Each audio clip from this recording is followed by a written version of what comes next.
in Prince William, 4 members of the 8-member Board of Supervisors of Prince William are African American. 20% population, never had an African American board member until about 7 months ago. So it was not just the legislature. That got news all over the country. It was also in these local races, constitutional offices, and that's something that you should feel so good about. Yeah. Ralph put it on the table. We've come so far. Senator Lucas and I were just talking about this.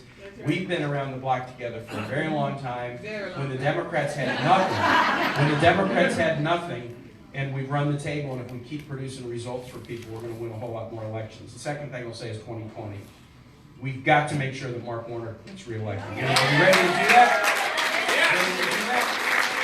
We've got to make sure that our wonderful congressional delegation all return, especially the 3 women that we just elected last year in their first terms. 2 of the 3 first-time candidates turned red seats blue. Most of these seats have been red most of the last 50 years. Abigail Spanberger, Elaine Luria, Jennifer Wexton. Got to make sure they come back. And this isn't just about, as the governor said, about playing defense. We also, there's more seats we can win. Yes. We've got some great congressional candidates here who I just have already seen candidates from the 5th and the 1st. We're not going to be comfortable with just holding on to the 7 out of 11 that we have. There's more seats so that we can win, and we're going to do that. And then the last thing is, when I was governor, I was elected, and I made a list of things that I wanted to do in November of 2005.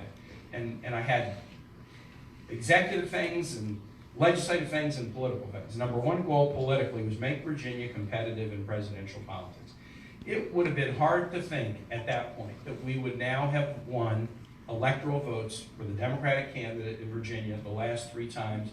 We got to make it 4 in a row. And we will, because we know the kind of fantastic work that you guys do, and we know the kind of energy that our state party has. So look, more victories to come. This December meeting is always really fun after a good November. And I can see a lot of smiles and a lot of hungover people here too, but from last year. But great work, more victories to come. Look forward to seeing you on the trail. Thanks.